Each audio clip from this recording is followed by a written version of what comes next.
Hey, it could just start from, "Ow, my freaking ears." We just talked about noise pollution as well. Oh, yeah. That's good. That's just the orcas saying, "Oh, my freaking ears." Yeah. Actually, I think they would Uh, use a stronger word. yeah, probably. "Ow, my flipping ears." I mean, I guess it would depend on if they were north or south of the, US-Canadian border and how polite they Yeah. would be. I feel like if they were Canadian orcas, if they were gonna use profanity, they'd be like, "Oh, for fluke's sake." Yeah.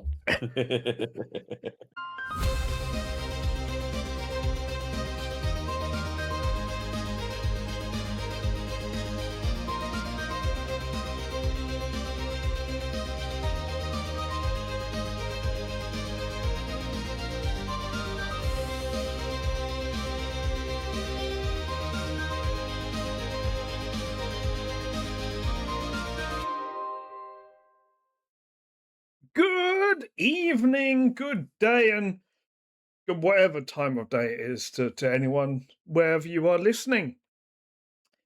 It's like the Join Truman Show. Good morning, good afternoon, good evening, and good night. No matter where you are in the world, it'll work. about good midday or good Good midnight midday. because no one knows.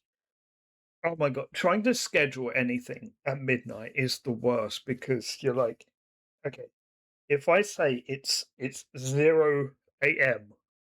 on this day, Mhm. or it's like 0 p.m., like, will they Mhm. understand that 0 a.m. is actually Sunday or Saturday? Yeah. Yeah, and I definitely do that too, where, like, I'm going to, like, clarify that we are talking about Saturday going into Sunday midnight. It's got to a point where anytime I schedule something, I have to say it's like it's actually 11:59 plus one Yeah, I minute. noticed I noticed I noticed you doing that, and I actually really like that solution. It I fixes actually some of the really issue like that solution. because I might get Well, the wrong day on the timestamp as well, mm, and I won't but know. the other thing too is it avoids the people that don't realize that the date changes, like, right at midnight. Yeah, Like, I'm sure there's people out there that don't realize the difference there. Never really thought about like, it. does it change at 0 minutes or does it change at 1 minute? Or at 0 minutes and 1 second, you know? Yeah, 'Cause like, that would be I mean, that's a logical thing to think, that it it's doesn't start on 0, it starts on 1. it's like I've seen some people say like noon is 12 p.m. I've seen some people say noon is 12 a.m. And I just say Mm, it's noon. Just mhm. say noon. It makes it so much easier. So we have quite a bit to talk about today. But I think where we'll start off is our favorite topic, whale facts. Take a Uh, shot. Oh. oh wow, we're not doing that yet. That's the after I dark know. show. Yeah. We should do a podcast after dark show. What Yeah, we that one should can go on do, the Patreon. what we should do is like it's like it's like whale talk, but actually we just ask people questions and see if they know more about whales and dolphins than me. Um, we should do something like that. We call it Whale Talk After Dark, and I that mean, isn't but that every is right but, like, there's gotta be an incentive where you're drinking in this, right? Is it every wrong question or every right question? Or just every question? I don't know. We haven't started discussing it yet. Well, I guess we'll find out. So there might be a quiz show coming in the future. Mhm. Oh wow, Oh. I let that slip. Oh well. So our whale facts today, or this month. So I have some really good ones for you. Did Let's you go. know whales are actually heavier after eating than before eating? I would hope so. It'd be kind of like I feel like it'd be a really, really weird. I mean, like I It don't would know be if it some exists, but timing for that to not be true. yeah, exactly. Like I feel like that like maybe there is some like organism somewhere that exists where this is true, where the excrement comes out at the same volume and time as the ingestion. I So mean, like you're pooping and eating at the same time in an equal volume I or mean, equal mass, I Chet's guess. Chet's just given me just given us the exact conditions to make this well fact a fact. Yep. So our next No well poop. our next well fact is that whales do not have mirrors. And you'd think that could be a safety issue on like them humpback whales, not having them like side mirrors to, check before they change lanes, but I mean, you ever if you have ever driven in France, you realize that actually you could have mirrors. Doesn't mean you're going to use them. yeah, I believe it. Oh wow, yeah. Actually, yeah. Chance got it right. Humpback whales. Like humpback whales would be, they would be narcissists. They Mhm. like not maybe Bottlenose narcissist dolphins isn't the though. right word. Yeah, it's like Actually, they I would feel like only care about bottlenose their own appearance. I feel like bottlenose dolphins would use their little side mirrors just to make sure they were cutting people off. I thought you were going to say they'd use their side mirrors to side eye themselves. Also that. They actually would. Well, and to side eye each other. It's like, because like when they're all swimming along together and you got one that's a little ahead, it can like throw an eye over to the side mirror and the other one looks at the side mirror and goes, "Oh, okay." I actually heard about. I actually read something which I think this might be a slight spoiler for the next episode of Whale Talk. Um, that northern humpback whales actually use sponges to attract mates. As in, I they believe will it. wear a sponge to be more presentable. A little party hat. Yeah. Mm.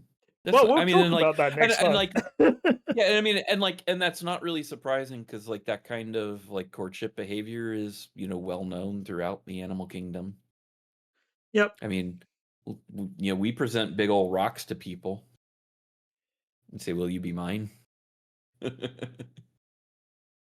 Speaking of, well, I was going to say speak of humpback dolphin, but actually we're going the opposite way. A northern bottlenose whale has never been capped by England in a Test cricket match. Which is impressive because I mean, like, if I remember right, they're pretty fast, aren't they? Northern bottlenose whales. Yeah. I don't know too much about them actually. Well, We'll maybe add we'll it to have the to talk list. about them more next week or next month. Yeah. Oh, we've already got something lined up for next month. We've got northern humpback dolphins.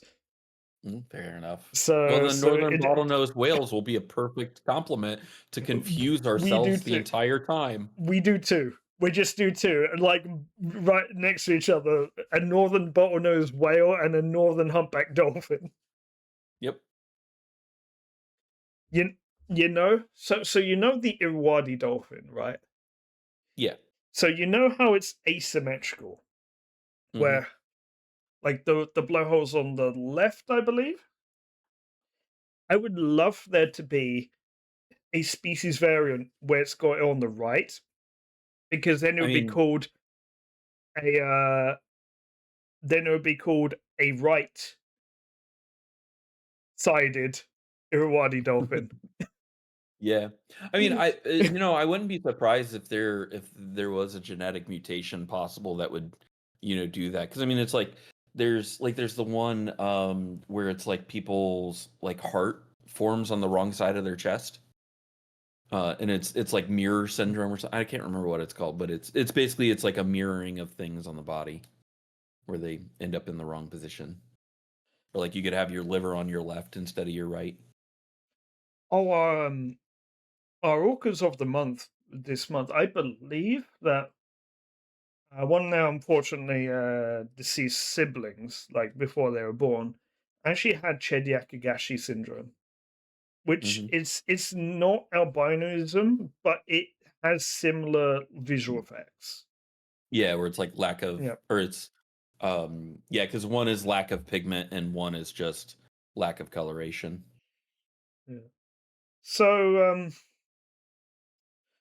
okay, we come to our favorite segment on the podcast, the 10-second content for those people that like sharks more than whales. Joe, go. So, Cravone, did you know that due to the spike in atmospheric carbon 14 from nuclear bomb testing, scientists have been able to show that Greenland sharks are the oldest known vertebrates at 392 plus minus 120 years for the largest specimens? I didn't know that they were the oldest, but I didn't know that was how they were found. And Yep. that was your 10-second content for those that like sharks more than whales. And if anyone wants to read more about it, go look up Bomb Pulse on Wikipedia. It was a really interesting read, and like the just like the applications of um of using carbon 14 dating across many different things, um including like forensic, like being able to figure out how old someone was or when they had died based on the amount of carbon 14 in certain portions of their body. Like, it's crazy stuff. Do we know that bowhead whales can't outlive Greenland sharks? um well, and there is still a little bit of uncertainty there in that I think estimate. it's more of the lack of evidence, right? Yeah. And I mean, like, who knows if there's some like absolutely massive whale that's just been sitting on the bottom of the ocean for the last 1,000 years and it's just chilling, like hibernating or something. I mean, they breathe there. That would be impressive. It would be, but I mean, it'd be a hibernation, right? Or like if there was like, I don't know, an underground cavern with an air pocket that somehow regenerates itself. But I mean, we're starting to go into like some shell Earth conspiracy I theories, I mean, speaking think. of conspiracy theories, I saw a video that apparently the Loch Ness monster got solved. Um, Oh, nice. I don't know much about it because I couldn't be bothered to read it. I wasn't that interested. Yeah, that's fair. Zarf is asking, can we have whale shark facts only, please? Um, okay, do you want a whale shark fact? Um, it is a fact that I actually do not know if orcas predate upon whale sharks. Maybe nobody does. I mean, I've not heard of any instances of it. I'll have to look that up actually. Should we They do. They do move slow. should we get into our first news article? Yeah, let's go for it. So, speaking of brain patterns, said no one. Um, so stranded dolphins have been found with signs of Alzheimer's in their brains. So toxic algal blooms may be a cause of neurodegeneration in dolphins, particularly bottlenose dolphins. Scientists have looked at the brains of some stranded bottlenose dolphins around the world, and they show the brains show signs that in humans would indicate to having Alzheimer's, and this obviously could be a cause of the actual stranding itself. Dolphin stranding during bloom season showed more than 2,900 times more of the neurotoxin 2,4. Do you want to read this next word? Um, Wait, cyanobacteria, No. or oh wait, sorry, before that, diaminobutyric acid. Thank Oh, you. I think it's probably like, oh, it's diaminobutyric acid. Okay. So, yeah, so more than 2,900 times of that. which is an evidence of cyanobacteria, which may explain strandings through loss of navigation and memory. And this coincides with an increase of toxic algal blooms in recent years that have been a symptom of climate change. And not just climate change, because like so, I remember reading a bit more about this.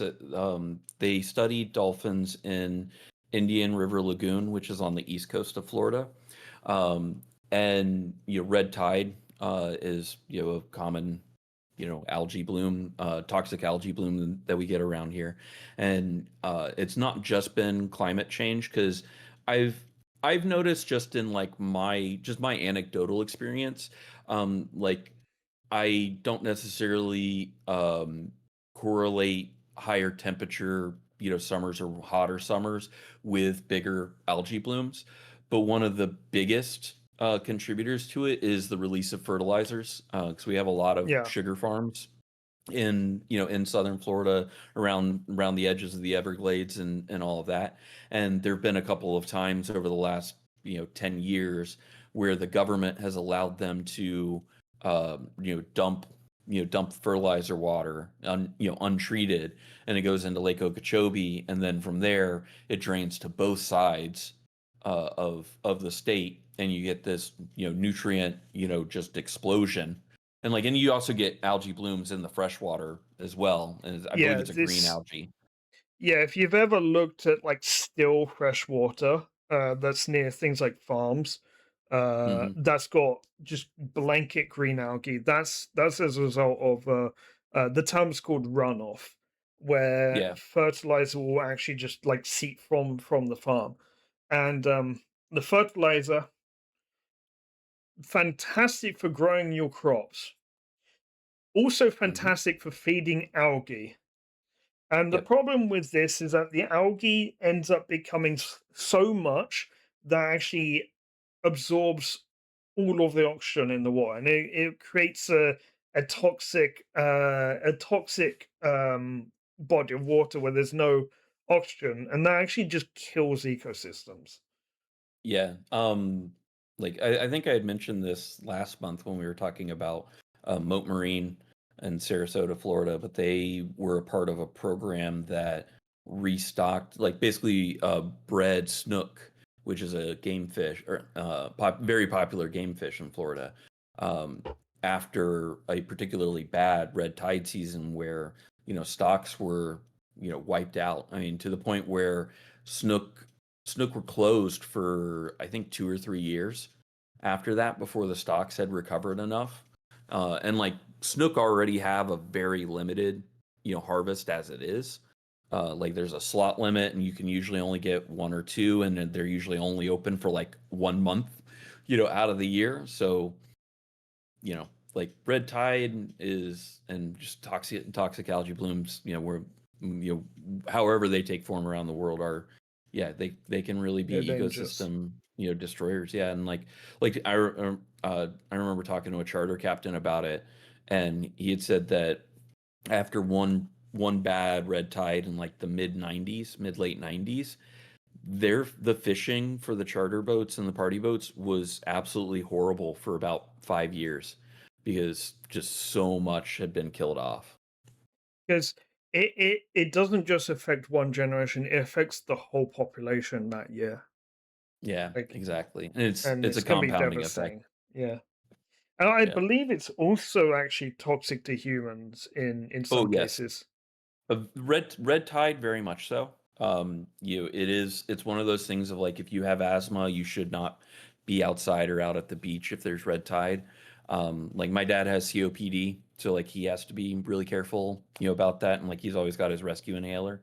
But like my personal experience around it is, it's that like basically you just get really snotty, eyes running. It's basically like an allergic reaction, like you know Yeah. hay fever, right? But like really severe. Like the last time I experienced it, I'd gone out to the beach with my camera, and I was only out there for 15 minutes, and I just had like snot running down my face. Like I couldn't believe how people were out there, playing around on the beach and swimming and all of that. It was so bad. So, uh, okay, we're going to move on to the next news article, which is now take this article with a pinch of salt because no big news outlet has picked this up. I actually had to find a report in Spanish for this and translate it over. That um, It seems as if 26 Type D orcas were found dead after stranding in Argentina. If you don't know what Type D orcas are, they are not subspecies, an ecotype that lives around Antarctica. And this is the third ever recording of Type D orca strandings. And in fact, Type D orcas were only discovered after a stranding. What makes Type D orcas very unique is that they have a very small eye patch and a very rounded head. They look more like pilot whales than orcas. Hmm. They are probably the closest ecotype of orcas to be considered a unique species. They're incredibly rare, and so this stranding was found in a very remote part of Argentina, so remote that researchers had some difficulty finding them. Now, this was 26 of them, and they do not appear to have signs of injuries or trauma. So I don't want to speculate too much yet, because the scientists, as of recording this, scientists do not know why this happened. They have not found why this could have happened. But for me, this could be one of two things. That's my theory. Is that it could either be something social, which we do see in pilot whales, or this could be something seismic. This could be like an earthquake or something that damaged their navigation systems and caused them to beach. Mhm. Yeah. This, Disoriented them. yeah, they were found in quite bad state as well. They were found quite a while after they had beached. Yeah, So and down there in Argentina, there's so many little islands and coastlines that are completely remote that like well, I think you've seen like the Google Street View. Like there's some random places down, in like little coves around those islands that that they have Google Street View for, but it's literally just they took a one sailboat image. and then put a drone up and took a 360. Yeah. Oh, they used a drone. I thought they just stuck a guy with a camera and got him to turn around. Some of the ones I've seen, they've been out away from the boat, so it may be that they're on that they put it on an outrigger, Could be, so it's yeah. out away from the boat. But yeah, they could just as easily mount it to a mast on the boat and do that. Yeah, So our next news article. Oh, you can tell I'm excited about this. This is this was one where I found it, and then you went down the rabbit hole. we kind of found it at the same time, like, because I also did see an article about this. I Mhm, initially didn't pick up, and then you posted it as well. And like, well, hang on. The more I read into this, it was really really interesting. So mhm. this is about fiber optic cables able to be used to listen to whales and dolphins. And we're talking about fiber optic internet cables. Now, I will say I do not have anything written down in my notes. I have one thing written down in my notes. So let me try and explain what it is off the top of my head. So it's a system called DAS, which stands for a distributed acoustic sensoring. And what this is that they use a fiber optic internet cable, which you know what the inside of a fiber optic cable is. It's there to reflect light through it. So this reflective material can also reflect laser pulses. So what they have started to do is they have put sensors and a transmitter and they will send a laser pulse through the fiber optic cable. Now, when a laser bounces off the walls of this cable, it will continue going, but it will also reflect a small amount of it back. So, and that's what's called backscatter. So, the way this works is that you've got one sensor on one end with the transmitter, and you've got one sensor on the other end, and it will just pulse this laser through. Which means any disturbance to the shape of this cable, the fiber optic cable, will change the geometry and strength of the laser and the backscatter. So, and what I mean by shape, this is most likely going to be from acoustics, from sound waves. So there's three main things that this could be. This could be earthquakes or other seismic activity like volcanoes. It could be boats, or it could be wildlife, and specifically whales and dolphins, because they are by far the loudest creatures in the ocean. So when a whale makes a sound, that sound wave will rebound off the wire, and it will very, very slightly change the shape of the cable. And that would adjust the backscatter. And based on the time and the time that it takes to get back to the center at the start, the time it takes to get to the center at the end, it can actually triangulate where that was, the frequency, and I don't know if they can work out the volume. They might be able to, but they can get all sorts of data with this. This is still an emerging technology. Uh, the reason why this made the news is because they started laying cables in the Sailor Sea where the southern resident orcas are, and they have started to do tests with the cables they've laid there to see if they can actually detect the sounds made by whales.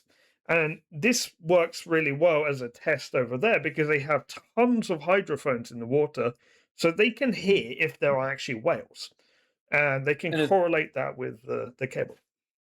and the hydrophones give them a reliable tool to calibrate it against. So it was like what we were talking about in terms of like trying to like positionally, place, it like how would you do that? Well, the answer would be, multiple lines because you can triangulate. But having the hydrophones, you can do, the same kind of thing. And and like you can use that to calibrate, your whole Yeah. system.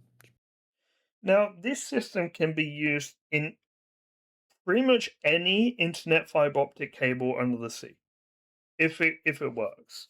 Which this is such an incredible breakthrough. If it works, is so this is going to be big for seeing how whales and dolphins react to things like boats, to things like earthquakes. Heck, like the impact of this won't be in the Sailor Sea. It could potentially be in the Atlantic Ocean.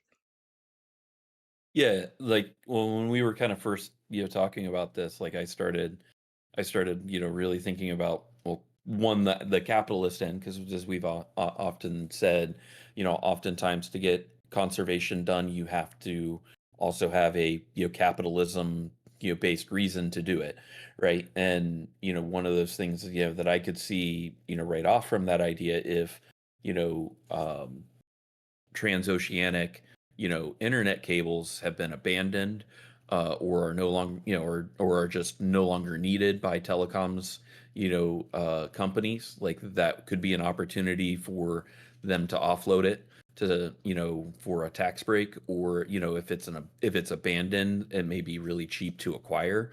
Yeah, And because I was also thinking about, just from you know uh the context of like the Soviet era like sonar nets that they that NATO ran, and like you ran it across choke points. So like from Britain to Iceland to Greenland, and you think about how many whales probably cross that line. Like even if you were just did one line straight across, how many whales, every day, every month, cross that line, not just, and you know, one or two, and whales are loud as different well, so species. this can pick whales up from quite far away. Yeah. And like even think about the idea of like if you could do a ring around Antarctica, like just off of the Ooh, ice shelf, ooh, you know? hmm, I'd love that. Like yeah, and I mean you know, I'm sure there's some places that, would be impractical, because just going across the Pacific, especially the Southern Pacific, like it's so remote and uh, also so deep. Like I could see that maybe there's some logistics there, but like I like it when we started talking about it. Like I kind of got excited because I immediately thought to the You and me capitalist both. end of like how could you take advantage of this and you know This it was really interesting.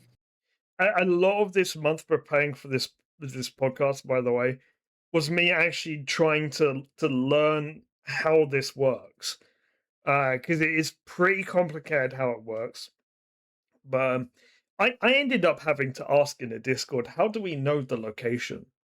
And someone Mm. explained about backscatter, and I'm like, what's that? So I then look up backscatter, and now I'm kind of understanding it.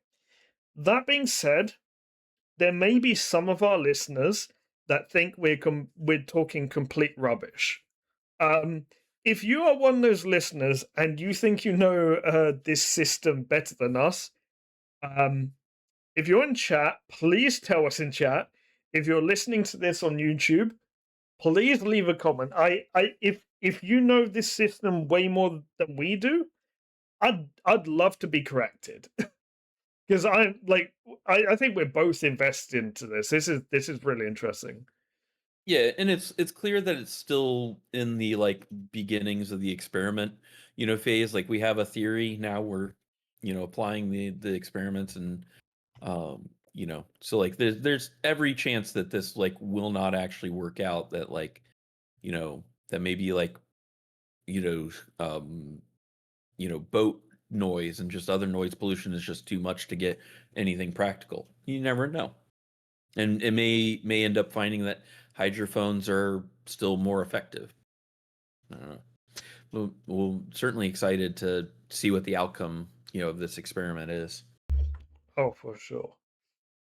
So we're going to get into quite a kind of sizable run of very similar stories here. Um, but before we talk about this, we should mention what we're doing with WDC during October.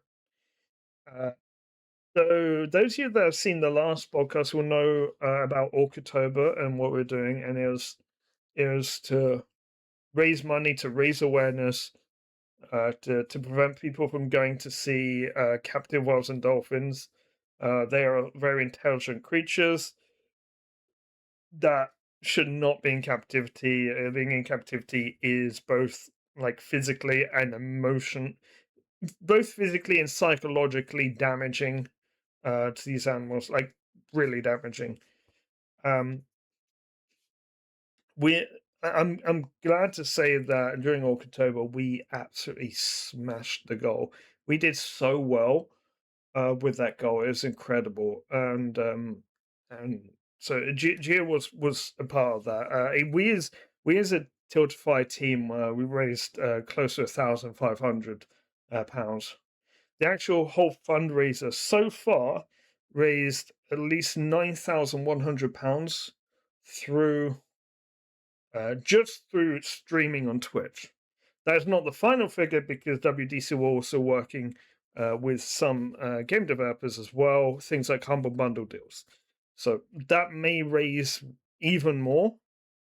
I know after World Ocean Day, we had a value that we had reached, and by the time like all the figures were added up, the value raised by that fundraiser was actually more than 10 times that, which is insane. So we're going to talk about a few articles related to captivity.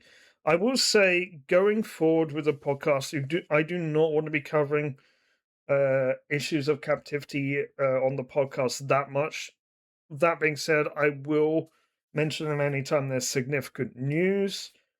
Um, yeah, I think this month, given what we've just done, it's important to explain these things that are going on, and this is like a typical month. So our first news story is that Miami Seaquarium closes its doors forever this month, and we can we do a bit of a song and dance? At least I might. Oh, I okay. We're doing a podcast. Be factual. Don't be Mhm. opinionated. Because my opinion is good.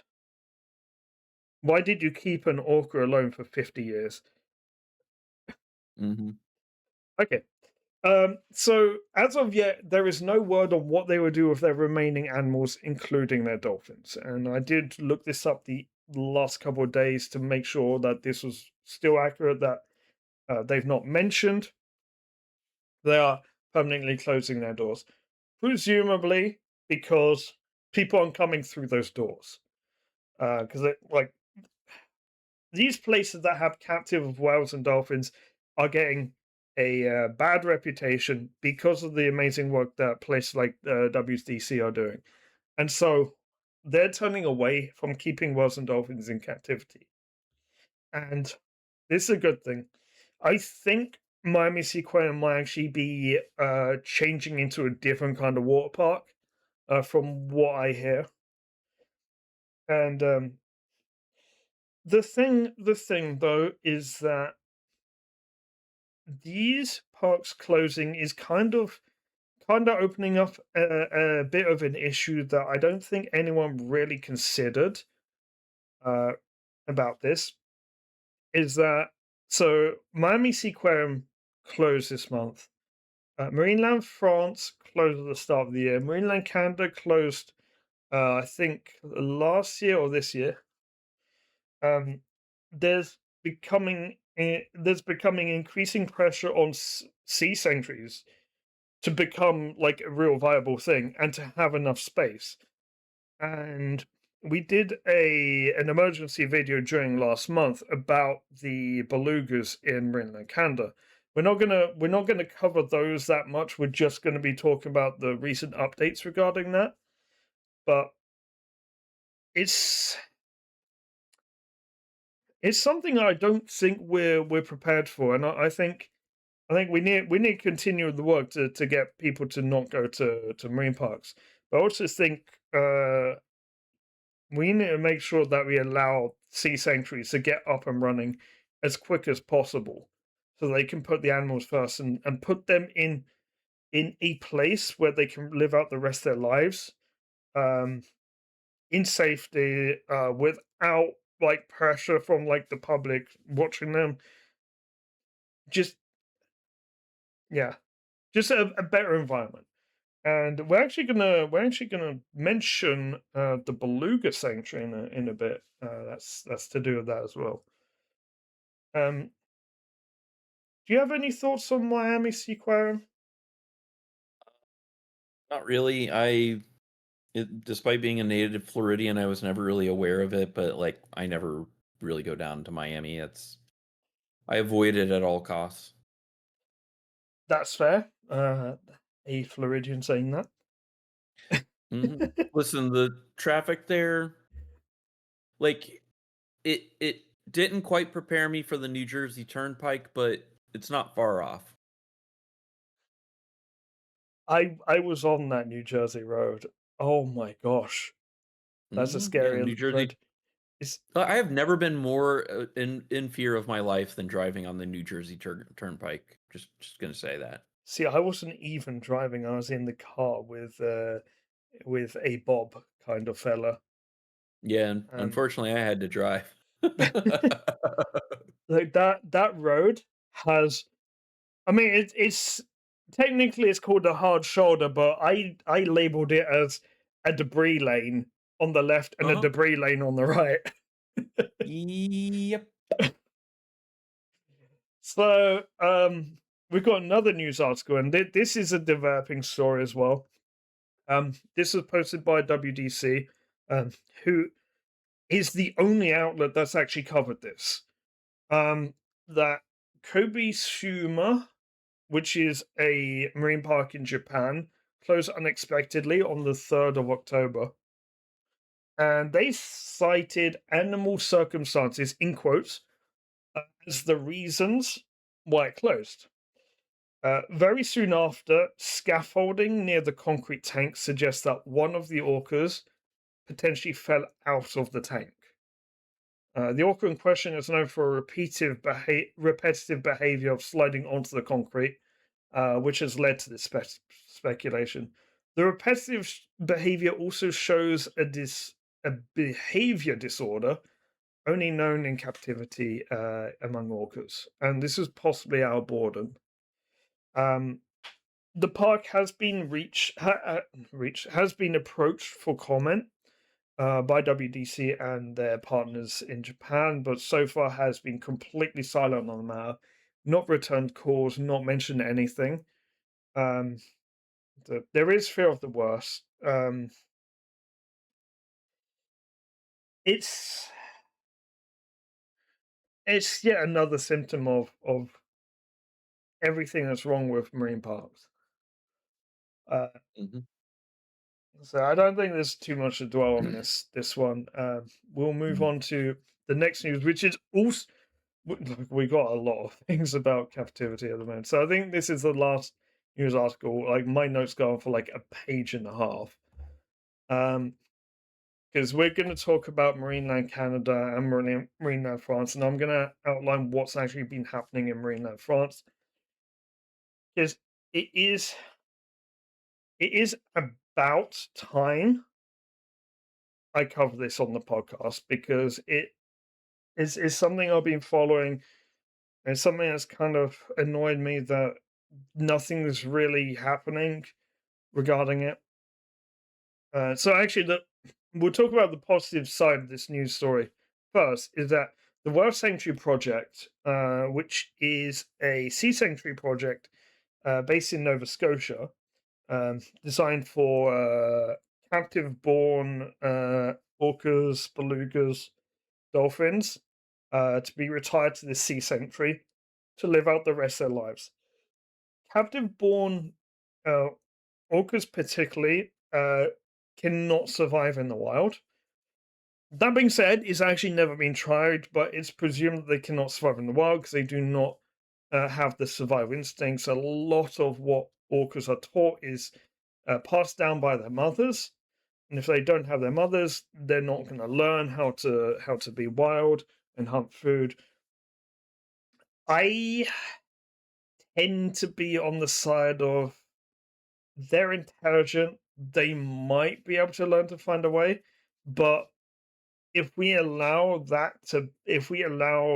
an experiment for that, we have to be ready to step in. We have to be there observing and step in if it doesn't work. Or we at least have to have them in a sea sanctuary, see if they're showing promising signs that this could be a thing that we try.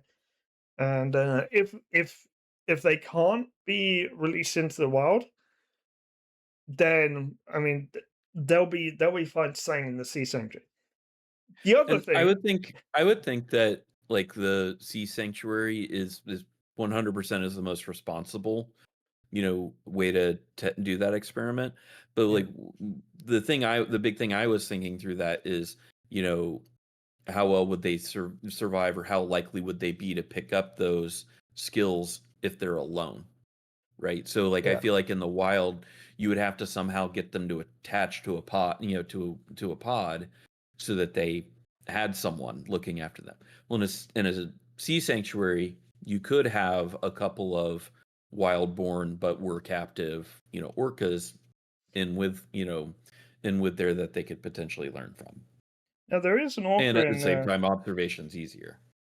SeaWorld called Corky who could genuinely be really re-released back into the wild because they know who her exact family is, and her exact family can be reliably found during the months of July and August. Mhm.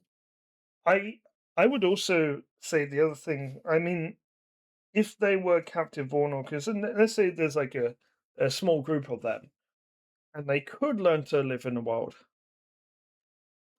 This is touching on a topic we're going to mention little bit later, because at that point, are you not introducing an invasive species into ecosystem? Which is something I don't think has been thought about. Yeah, in a way, you are. You are. Because, I And mean, because like, and you're potentially creating a whole new holotype with a whole new range, and, you know, feeding habits and everything else. I mean, Like, cause like, could you imagine okay, so, like, could you imagine if, like, so up around, Newfoundland, right, you had a sea sanctuary. Well, what's something that's really common up there? Lobsters. What if these orcas decided lobsters were delicious and just started clearing the whole area out, and just because they just can't stop eating lobster, and they could potentially have a big effect on that fishery over years. well, actually, a better example potentially is in South Africa. I don't know if you know about the two orcas, Port and Starboard, who I have in a heard of them, yes. single day killed 21 great white sharks.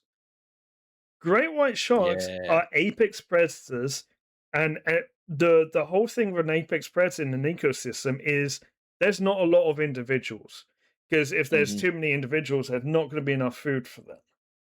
Yeah, they probably wiped out, like, they went and birded the population there, basically. They were just like, "Yeah, just gonna kill kill 'em. That's it." Yeah. So the World Sanctuary Project is one of these sea sanctuaries, and they've been given the green light on a land owning lease lasting 20 years with an extra 20-year option extension in Nova Scotia. So they've been given the go ahead to start building.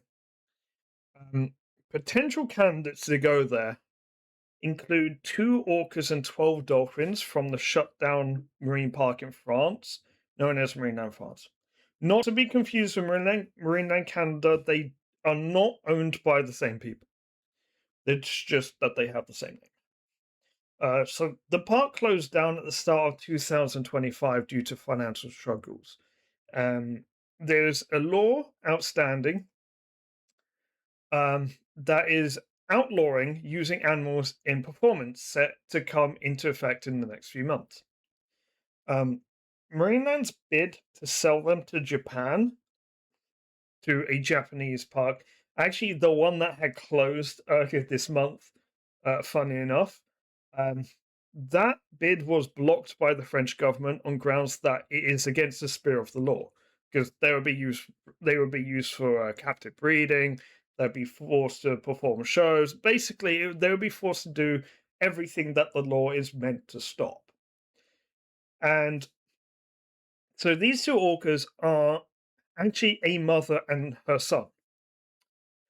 Marineland have also tried to sell the orcas to Tenerife, but Spain's own government actually rejected this on grounds that it wouldn't be good for the orcas because Laura Park mistreat their orcas. So when you've got a country's a governing body saying we can't take these orcas because ours are already being mistreated, that's pretty bad. Um, these two Marineland orcas are both captive born, both genetically Icelandic, and the male is 12.5% inbred. Uh, the French government initially refused the World Sanctuary Project's offer, citing water temperatures, and which is I'm going to give my opinion here. I think that's a load of rubbish. Um, Orcas have blubber. These genetically, these orcas would be in that kind of temperature water. Definitely not in the Mediterranean. And the French government was trying to bring in plans for a sea sanctuary in the Mediterranean. No orcas live inside the actual Mediterranean basin. The furthest they come in is, I believe, they come into like the coast of Spain. I think that's as far as they go. Um, but this would take a very long time to set up, and they still haven't even started. They haven't got an agreement from landowners, heck, other countries as well. Um, so during the summer, drones from NGOs were able to capture footage and images of the tanks of these orcas covered in green algae, in a massive state of disrepair and with cracks. The cracks were confirmed on the 21st of October when Marineland appealed to the government to try and force the transfer to Spain. Back in April, most of the Marineland staff were fired, their contracts were cancelled, leaving only a skeleton crew of a few individuals to feed them. There were no individuals to give them enrichment, no individuals to maintain the tanks. Um, and like the past few days, there was another drone flown over, and it appeared to be that one of them was dead, but she came back alive, and the two of them started being very active, seeing a drone. Um, Even more concerning is that during the month of August, drone footage actually caught these trainers doing what appeared to be training the male for collection of genetic material. When questioned on this, the French government have clarified that it is illegal to export. Marineland at the time defended this by saying this was a frequent procedure to avoid inbreeding between the two orcas. This was wildly criticized, completely thrown out, and even by former marine park orca trainers said that this was a load of rubbish. Uh, After lots of delays due to the French political crisis that we've got going on at the moment, we do have a new ecology minister who used to be the president of the WWF in France. That's not wrestling. That's the World Wildlife Foundation. I know, Gia, you're going to go with that's wrestling. Um, Nope, they're the ones that won the fight, the lawsuit. yeah. So with this and the World Sanctuary Project's green light, we'll see where this ends up going. Um, so, do you have any thoughts on everything I just said? Because this has been a long time coming that I've felt I need to talk about this on the podcast. Yeah, think you hit it all. It's a lot of inaction, a lot of inaction. The initial proposal from the World Sanctuary Project stayed on a desk unread for like 10 months.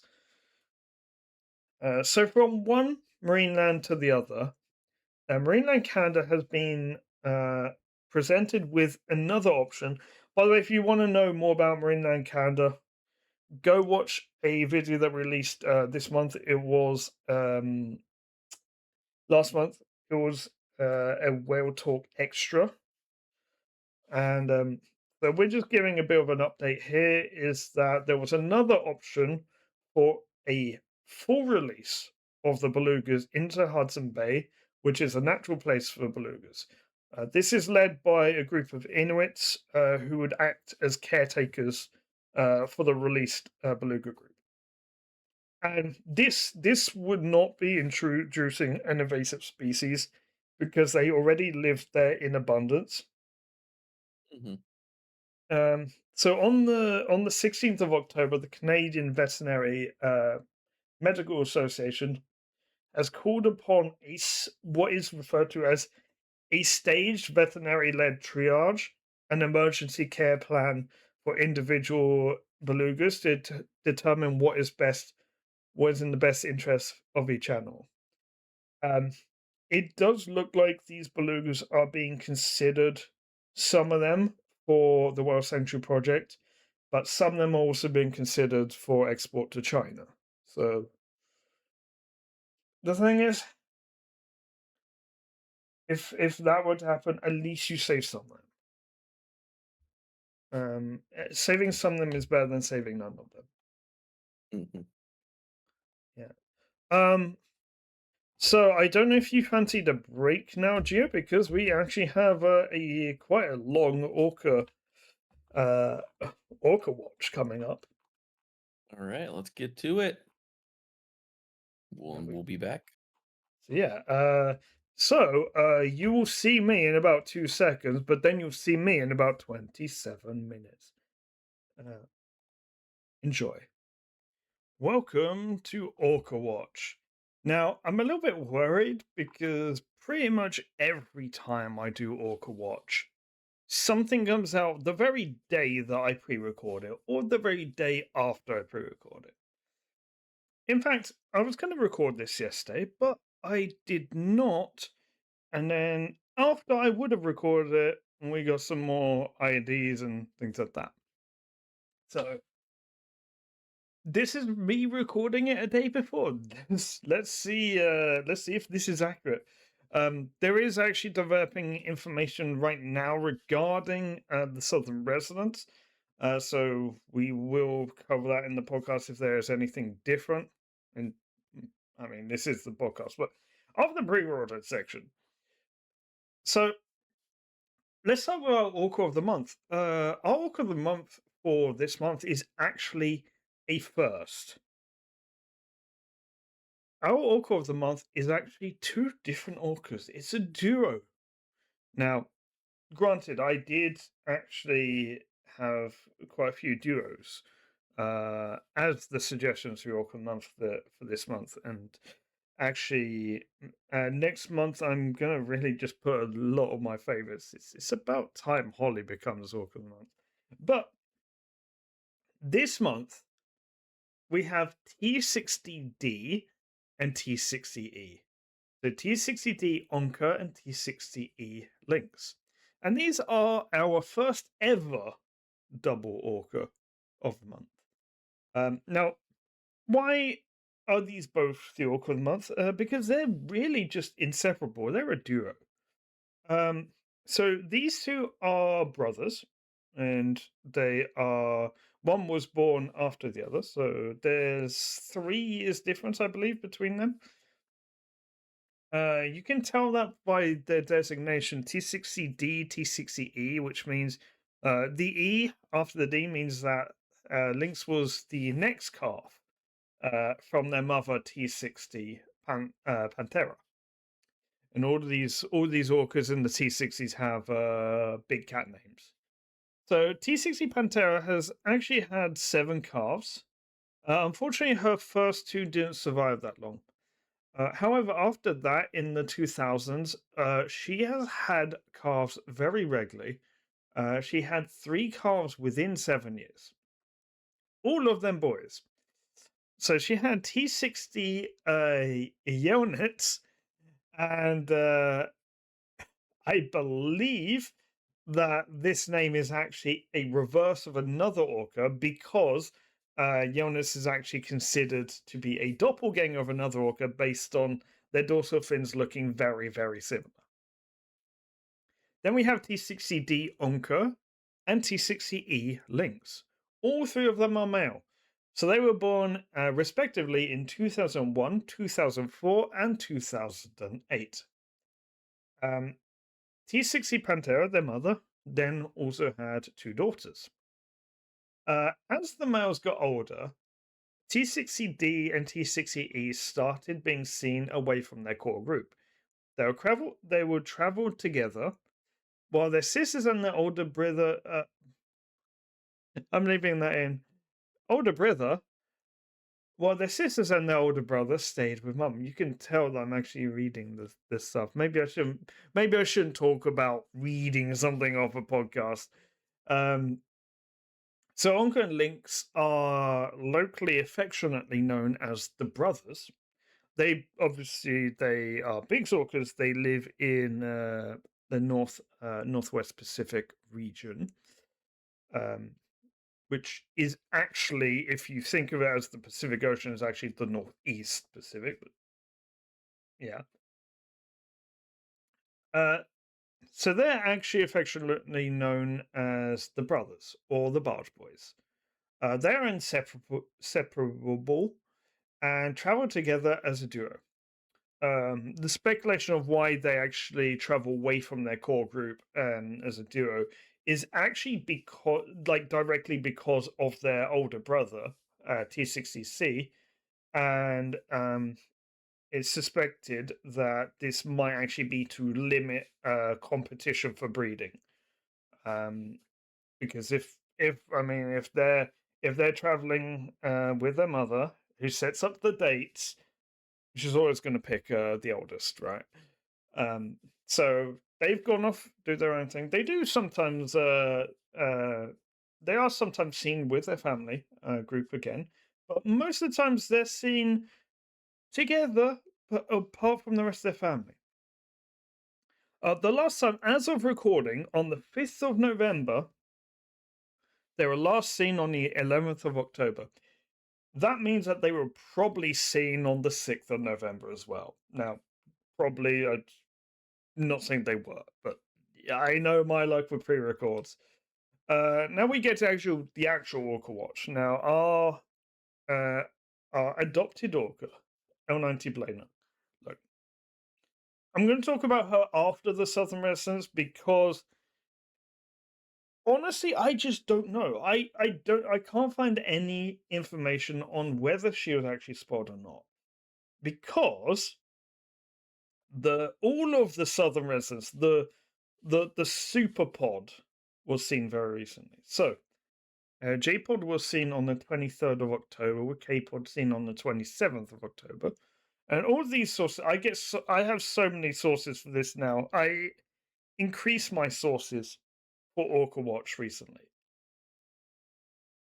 Now, the latest times, the last time they were seen, um, I have written here uh, the 2nd of November, which was a year since the last time they were seen in a superpod, and can also confirm now that this was actually on the 3rd of November as well, and I was actually able to hear them as well.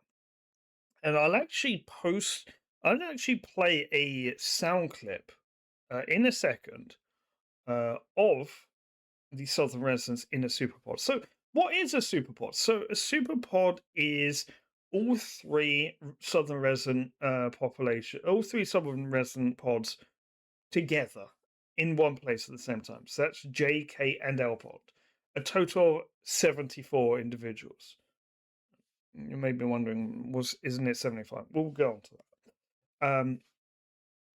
So the superpod was quite spread out, but they were in Puget Sound, which is not very uncommon for them at this time of year. So speaking of L90 Blainer, now the reason why I can't really give you information on L90 Blainer today or this month is because I just don't actually know. Because L-Pod were not seen all month until this Superpod at the beginning of November. And I do not yet have the full list of IDs from that. I have tried to look at photos that were taken on those days, try to photo ID Belena, but all I saw were like males. Belena has a dorsal fin that is quite mistakable for a juvenile male. It's very tall for a female. But I was not able to find any photos of like these superpods that I could actually positively ID. No one else has any IDs of these out yet. They only have the Matrolines, and L90 is kind of a bit of a weird case where you don't really know which Matroline she's she's swimming with, because she's the last one of her matriline. So, and I think the Center for War Research will, in the coming days, have all of the IDs. They probably don't have their report out yet because they are probably still sorting through who was there and who's who. Also, Orca Behavior Institute are on the boat with Center for Our Research at the moment, which is kind of cool. It's like how much more orca expertise can you get on one boat? So I'm going to play a clip now, an audio clip that was taken on the Orca Sound hydrophone in Port Townsend. And this is actually an underwater hydrophone recording that I made the recording, but it's the hydrophone of Orca Sound, hosted on their website. And this recording is of the super pod. There's all 3 pods in here. However, there is something else that I want you guys to hear from this recording because it really speaks volumes to what the southern residents are kind of facing from at least like one of the threat sources that are facing them. So let's have a listen. I'll probably get Geofits later on after this pre-record to listen to this as well. Have a listen.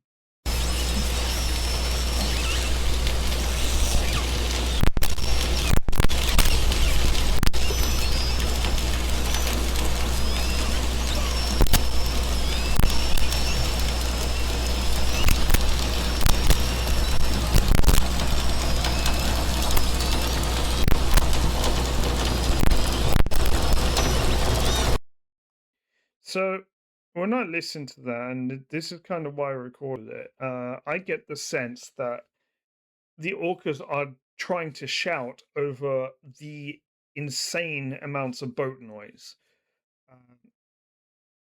And in fact, just today I saw WDC released a post about acoustic pollution towards whales and dolphins, and it's imagine hearing that amount of background noise, but it's all the time, it's constantly, it's non-stop, and like you can't have a conversation over it. You have to shout to be heard, and it's going non-stop. And you're also, imagine you've got this really really loud noise and you're trying to focus on a recipe and cook, and like you're trying to make yourself something to eat. um the orcas have to use echolocation to hunt to find something to eat. So that's where that comparison comes in. We can do more for sound pollution, I feel. And granted that the southern residents are very well protected in that boats have to stay a very far distance away from them. And we still have audio pollution like that. So let's move on to the big orcas now. We are 12 minutes into Orca Watch. It's a long Orca Watch this month. So I'm only going to cover the particular families that I've chosen to cover. Once again, if you do want us to cover a particular family, let me know, and I will add it to the list. So for the big orcas that we're actually following, the T65Bs, to my knowledge, have not been seen this month. The T36Bs were seen yesterday, i.e. the 4th of November, along with T99B, Holly, our mascot of the podcast. I'm going to say that. I'm going to say she's the mascot. She's the image behind me right now. Also in the avatar, the logo, T137s were also seen with them. Now I'm going to keep track of T137s because T137 is actually strongly believed to be T36's daughter. T99 is also strongly believed to be T36's daughter. And T36B is T36's daughter. So it's presumed that the T36, T36, T36Bs, T36As as well, because they were present this month as well. The T99s and the T137s are all closely related. They are all like mother, daughter, sister, etc. So the T99s, excluding T99B, because T99B is traveling with the T137s at the moment. But the T99s, they were seen on the 29th of October. And then we've already covered the T60D and T60E on the 11th of October. There was so many big sightings during the month of October. And there was even a tea party on the 9th. And I want to say, can we count the 4th of November as also being a tea party, even though only T99B, and I don't know if T36 was there. Um, yeah. So let's talk about other communities. Well, first of all, we're going to talk about the Northern Residents, but then we're like in our births and deaths section, we do have quite a bit of other news from elsewhere in the world. Um, so just a quick mention on the Northern Residents. It's no longer like easy to see Northern Resident season. It's kind of past. They come in with the salmon and they leave with the salmon. Uh, so during this month, it was mostly the A34s that was seen. Um, and I don't have any recordings of A23s being seen at all this month. They will typically be going north at this point, I think. So we have a very long birth and death section. Which unfortunately means that there has been a passing. So let's talk about the happy stuff first. So two female Iberian orcas were seen off the coast of Scilly in the southwest UK. And they were spotted with a brand new calf. Now these two orcas were spotted a couple months back, in the same kind of place.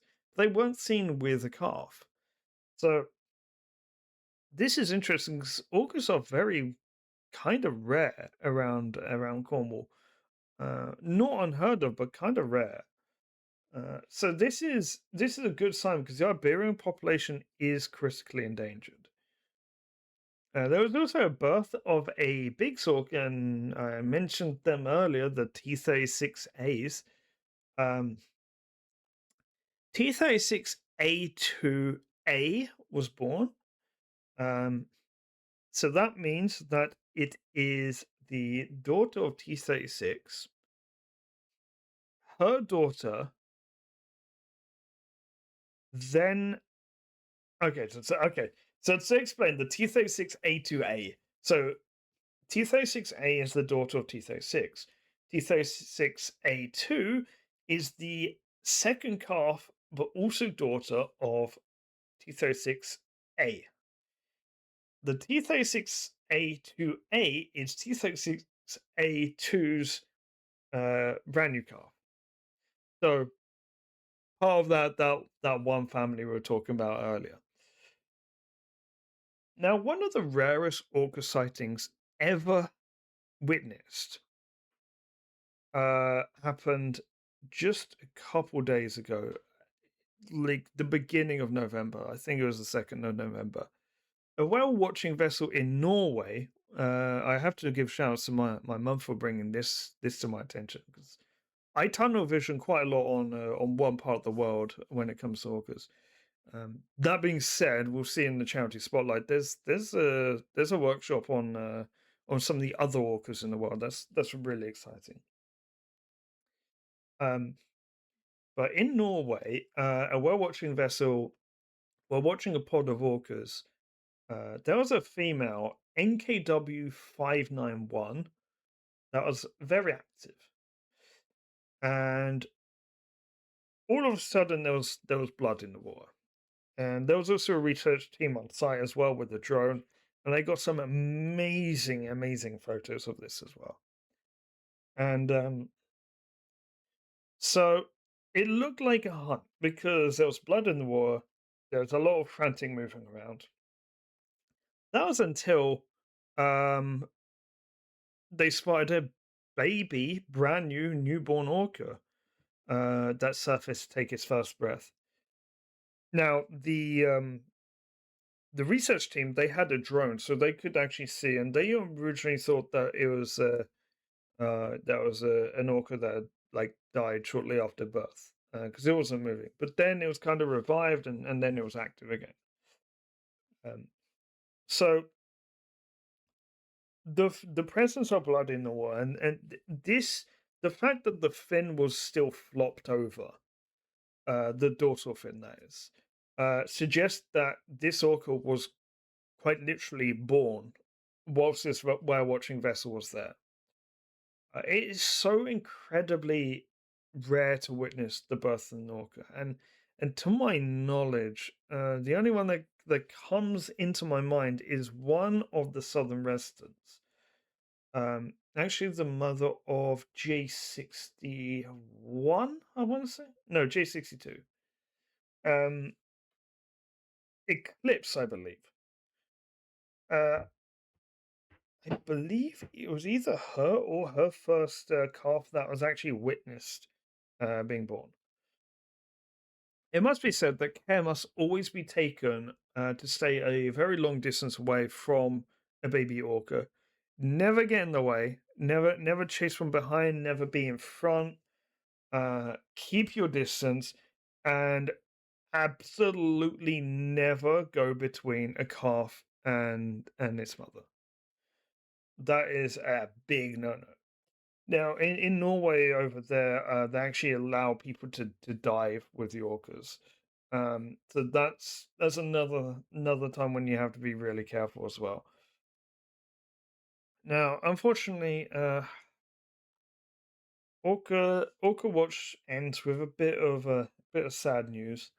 There's with a heavy heart that I actually have to share news that G64, which was a calf that was born over a month ago, was missing as of the 23rd of November, 23rd of October, rather. The Center for Oil Research were able to successfully account for every J whale except for J64. When an orca goes missing, the Center for Oil Research will not declare it dead until they witness the pod at least 3 consecutive times without that individual. Normally, with a calf, if they see it once, that means that the calf's probably passed away.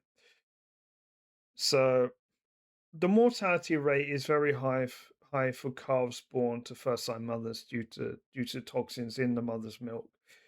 Um, During this encounter, J62 and J63 were accounted for. Uh, the loss for J64 will be very particularly hard hitting for the J16s, who have basically lost 2 newborn calves in as many months. Um, and it has to be said that we as humans cannot comprehend how strong the family bonds are between orcas.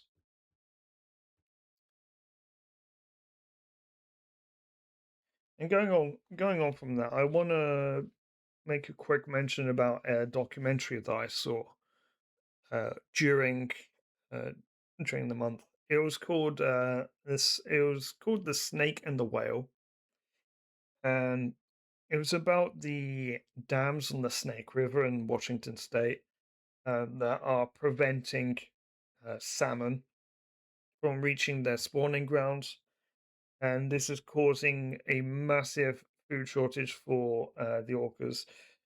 And the salmon are a keystone species. They are endangered as well, and this documentary was very forthcoming, um, very much exposing um, some of the issues. Now, Do I think it was an unbiased documentary? I do not.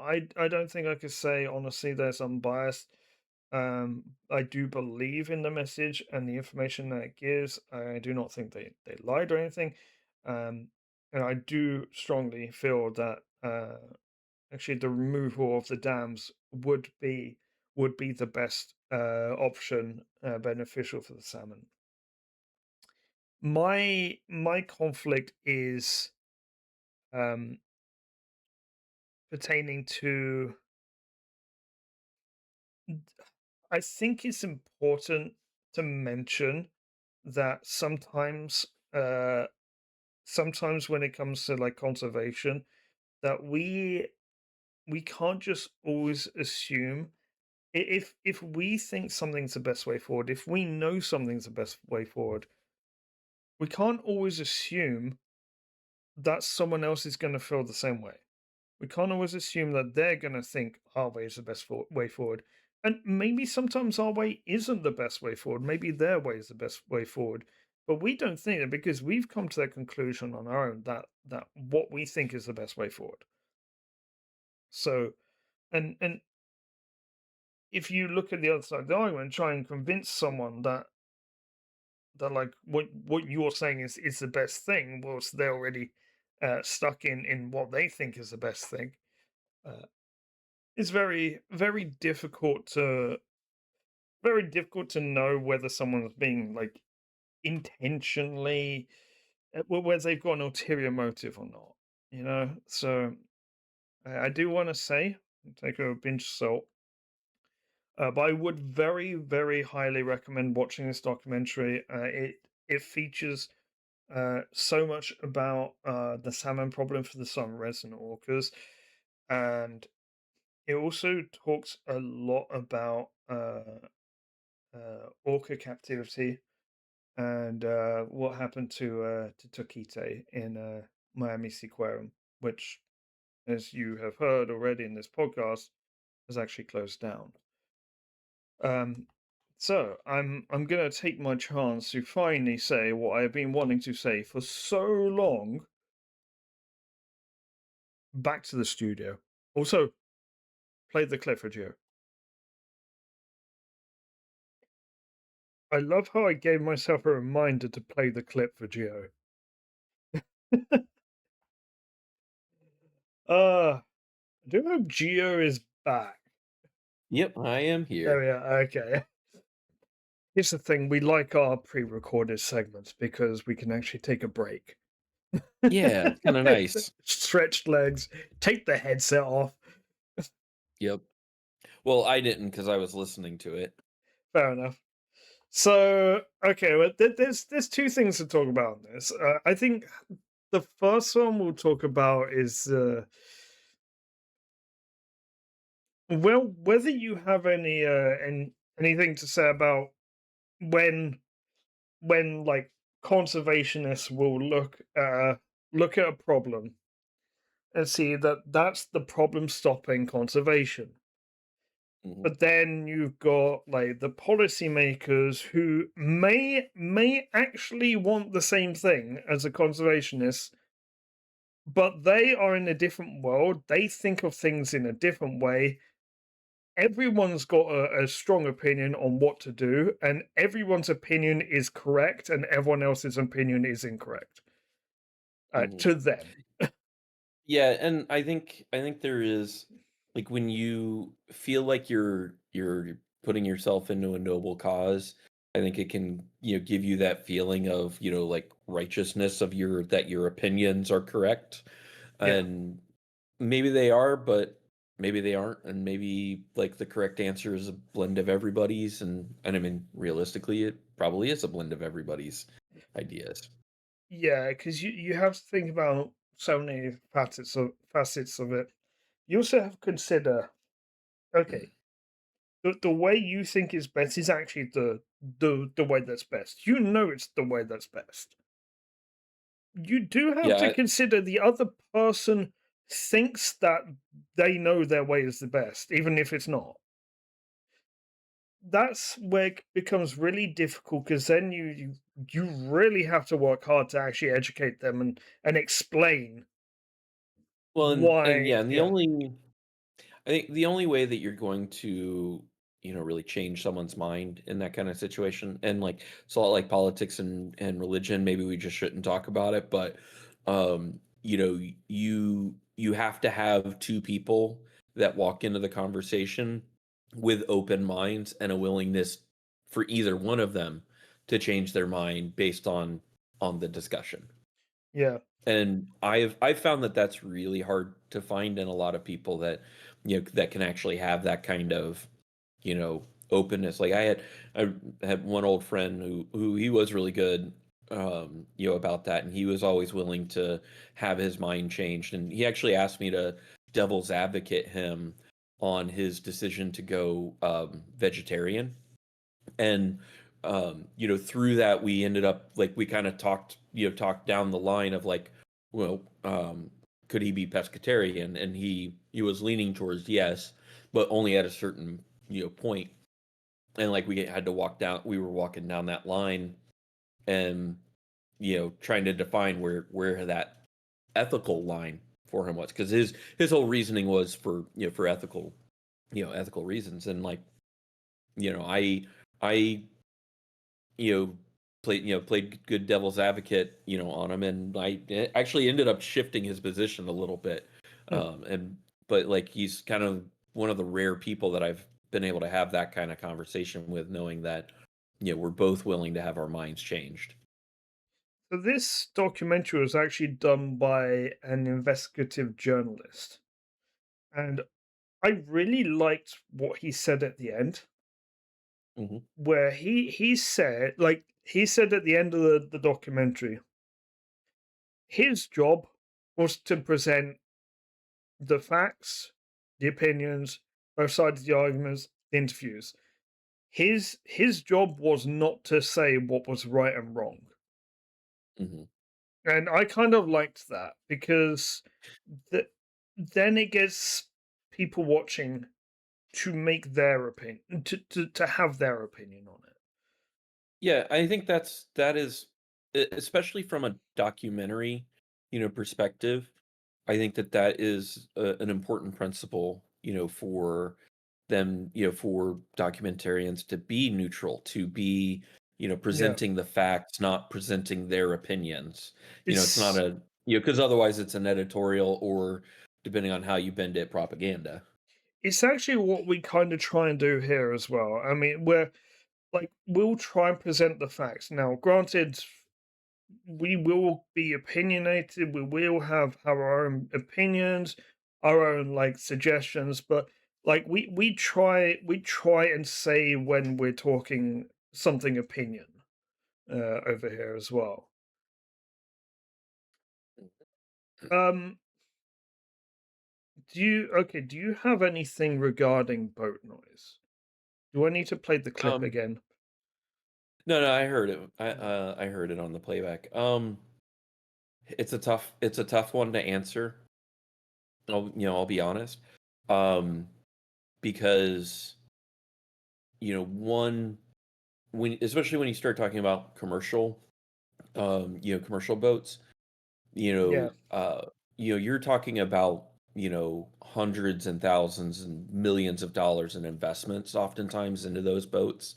Like even a smaller, say lobster boat, the diesel engines that they put in those, could easily cost 40, $50,000.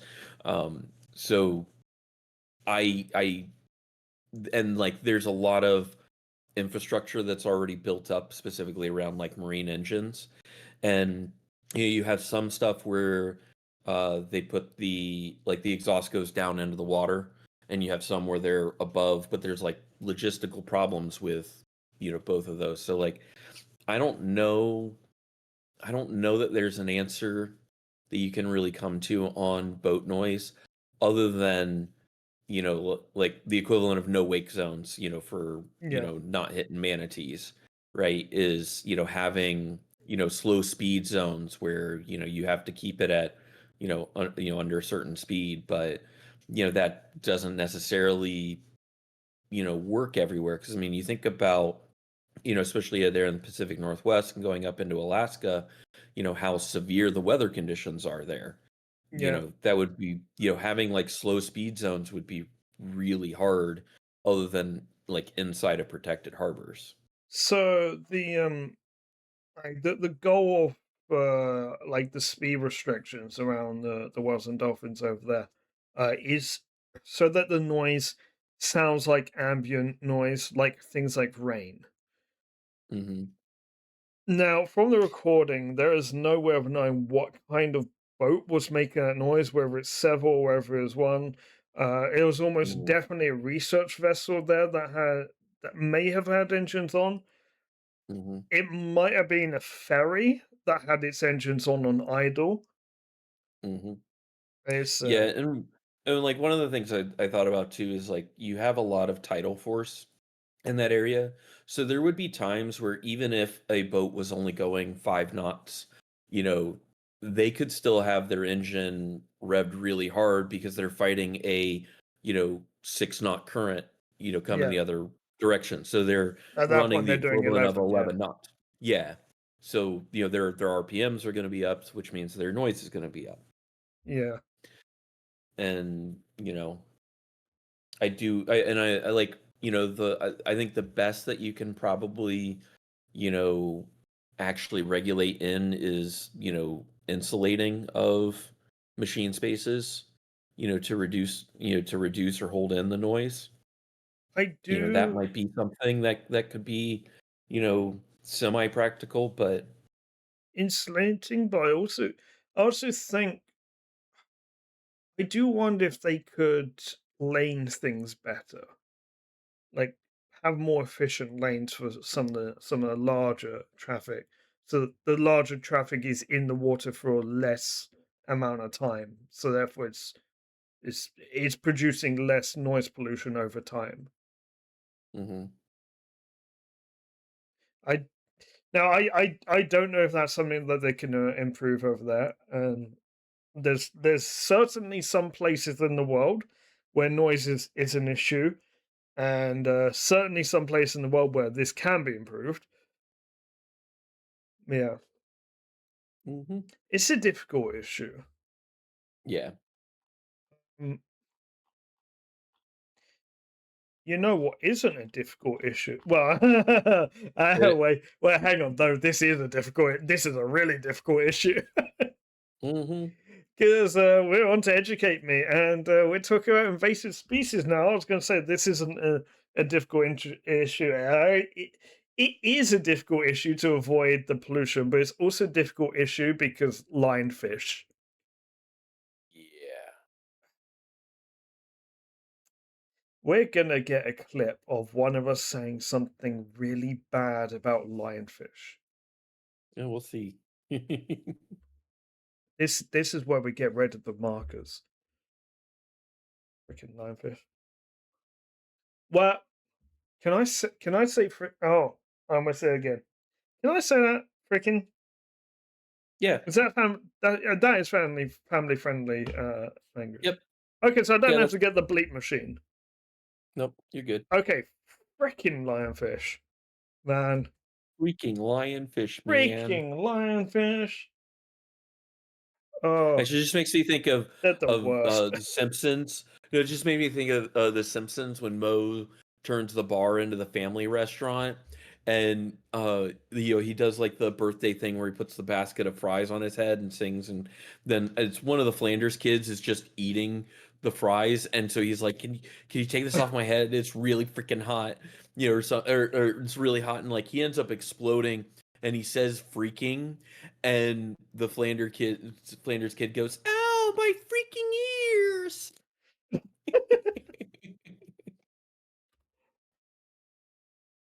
Well, All right. is that the intro? Yeah, yeah, that's the Yep. intro. Because we might not have another short. Hey, it could just start from "Ow, my freaking ears." We just talked about noise pollution as well. Oh yeah. Let's go. That's just the orcas saying, "Oh my freaking ears!" Yeah. Actually, I think they would Uh, use a stronger word.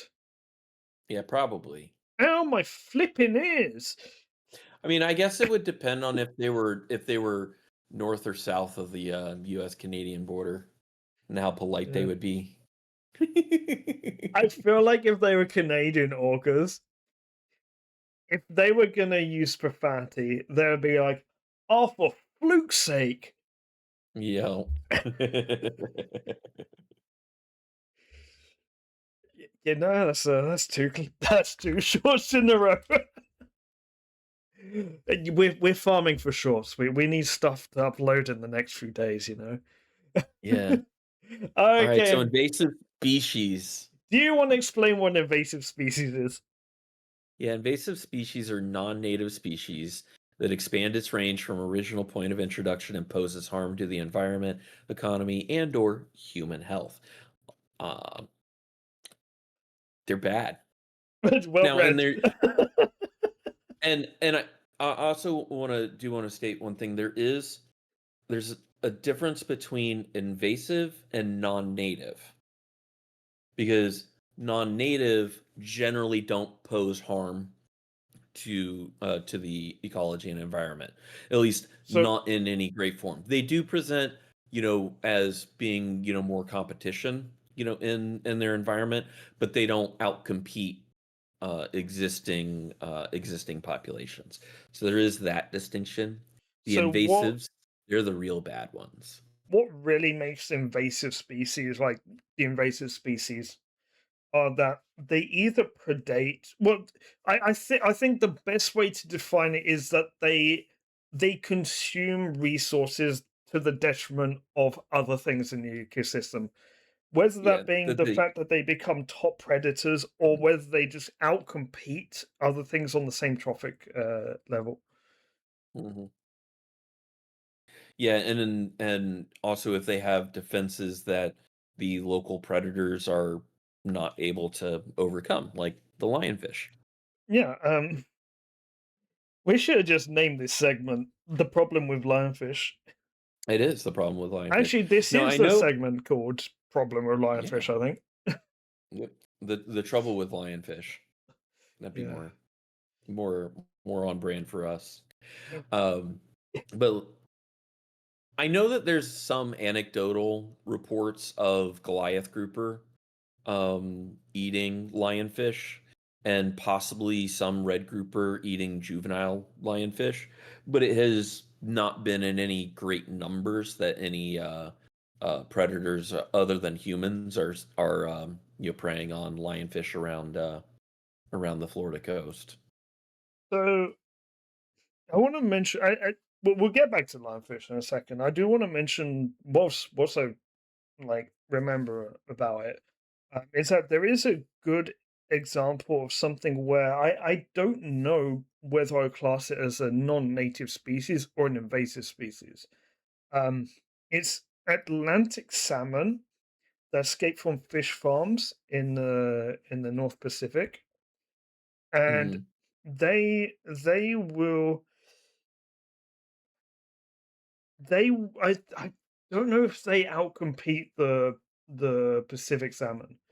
They do cause problems, and of course, because they're from fish farms, they won't have a river to go back to Because that's spawn. what because that was what I was gonna ask is, are they going back to or are they taking up spawning, places from the native? Are they, eating the eggs of, native salmon? Because I know there's a lot of salmon do that. I Like, think actually, that's one of the ways that, like, during the Alaskan salmon runs that you catch salmon is by, like, dangling a little ball of salmon eggs. I think the issue is mostly that if they survive, they're not reproducing. Mhm. Yeah, I think in that case, they'd just be non-native. So, uh, okay. So you're probably going to talk about lionfish on the east coast of the US, I'm guessing. Mhm. Uh, Yep. I'm going to talk about how they got to the Med, but I think if a couple facts about lionfish that we should mention first. Um, why are lionfish such a huge problem? Lionfish are top predators. There's very few things that can hunt them. Um, They got them big old divers being spikes, one. and the divers have to have their own spikes Yeah. to do that. So they've got protective venomous spikes. They have disruptive camouflage. They eat everything. They have a very wide appetite. They will eat anything. And a Whatever they get female their mouth lion, on. a female lionfish, and I had to double check this figure because you're saying the number that that I've got on Mhm. this thing. That is not a typo. A female lionfish, a single female lionfish, can produce over 2 million eggs per year. Mhm. 2 I believe million. it. Yep. That is that is crazy numbers. Mhm. So this is why they take over. And because they're top predators as well, nothing's gonna like reduce their numbers other than lack of food availability, and they will outcompete other predators as well. Yep. So Yeah, they're they're a big problem on all of the reefs around here. Um, it's the Florida Wildlife Commission. They sponsor lionfish derbies a couple times a year, where it's just there's cash prizes for whoever brings back the most lionfish. yeah, And it's almost exclusively spearfishing. I have known of some reports that of people catching lionfish on hook and line, but that is very rare, which is kind of surprising for how many there are, that they're not more aggressive. Um, that just that makes them that even worse. The fact that they can't be yeah, fished on a line. yep, and obviously like netting them is not really an option because you'd be destroying coral and habitat. You'll be So netting other really, things as well. yeah. So like really our only, viable option is, spearfishing. Maybe they could figure out some traps at some point that would work, but that seems doubtful. It feels like um that might do more harm than good with other yeah, species. yeah, like that seems pretty doubtful. So and it's so one of the things that I know the lionfish guys do is like instead of having just a regular, like nylon net that they would normally have to put their fish in as they're spearing them, they have these long plastic tubes, or like basically PVC pipes, but clear, clear outside, and then have like basically a rubber like like with like a star shape cut in it, so you can push something through, but it can't, won't come back out, kind of deal. And they do that so that they obviously they don't get stung. Um, but the lionfish really don't have any fear of divers. So like that's one, one pro of that method. Yeah. Um, it's not that hard to, swim up on them. And, they use probably about a 3 foot, 1 meter, spear with just an elastic band. I think they call it a Hawaiian swing, a Hawaiian sling. I think is what they call it. And then it'll have like a trident, like a triple, triple spike on it, which helps get past their venomous spines.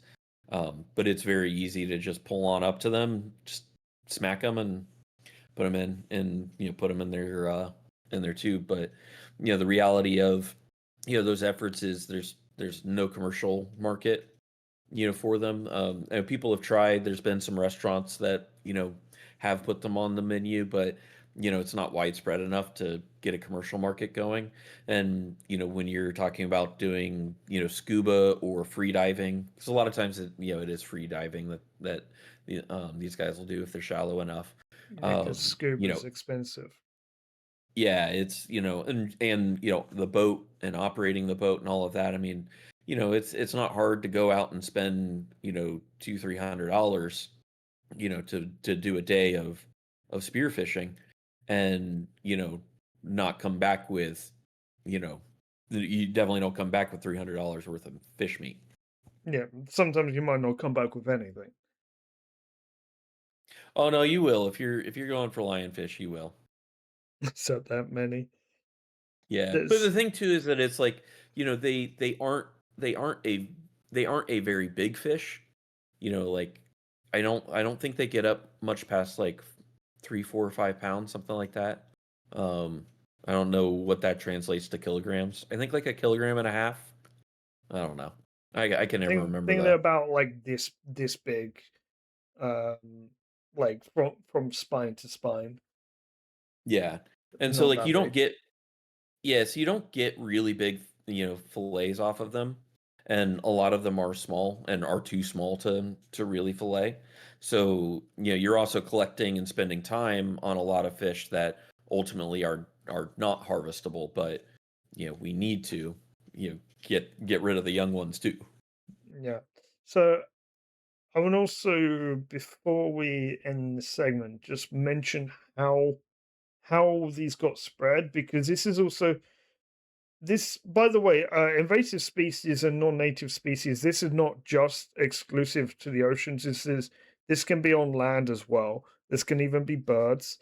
Um, but um, for ocean-based animals, some of the biggest causes of invasive or non-native species to arrive in an ecosystem are, for example, on the east US coast, this was mostly because of the aquarium trade and escapes from said aquarium trade. In the Mediterranean, this is mostly as a result of the Suez Canal, which basically opened a bridge from a place that already had lionfish to a place that is now going to have lionfish, and then they spread all through the Mediterranean. Um, Another really, really easy way for invasive species to be spread is actually from ships taking on ballast water, and then that water has eggs in, and then they drop that ballast water somewhere else in the world, and they're dropping those eggs, and I believe sometimes that's that's all it how takes. I believe that's how zebra mussels have been spreading. Yeah, I actually read about zebra mussels being spread that way. Yeah, and I know that they're really bad in the aquarium trade too. Of course, Yeah. one of the big problems, for Florida being the aquarium trade, especially down in South Florida. Like if you go down to the Everglades, Miami, anywhere down there, and you fish freshwater, you will catch so many aquarium fish. Like a while back, I was watching a YouTuber who was just he lived down in like Fort Lauderdale, I think, but he'd just go to random like ditches and canals and whatnot, and he'd set fish traps and he'd set and he'd fish and everything, and just because he literally was looking for aquarium fish to take home and put in his aquarium, and he was getting some like really exotic stuff. And what it was is a lot of these people were obviously there were I would say, regular people that were going, "Oh, I don't want this fish anymore. Dump it, in the lake or whatever." But there have also been reported examples of people intentionally releasing these aquarium fish into lakes for the purposes of them to breed and then recapture and sell them. That Basically is use them very as responsible. yeah. Um, and so that's why we have stuff like snakefish. We have like all of the like Mayan cichlids and all of their cousins from the Amazon. The state introduced peacock bass from the Amazon. The state considers them to be non-native, not invasive, and they are Also, a popular game fish. a lot of times when like we talk about things like pesticides, for instance, or any kind of like pest animal, a lot of people always throw up the suggestion of like, why don't we just get a predator in? that is or that is pretty much never a good idea Hmm. because I mean, worst case scenario, your predator isn't going to eat the pests. We'll find something else to eat and then take its place in the ecosystem. Now you've got another problem. Best case scenario, it will eat those pests and then it'll find something else to eat. And at which Hmm. point, like that might be a pest that might even like ruin the ecosystem. Yeah, the only way that works is if the predator is so specialized to the prey species that that is the only thing that it can feed on. Yeah. I I will mention also about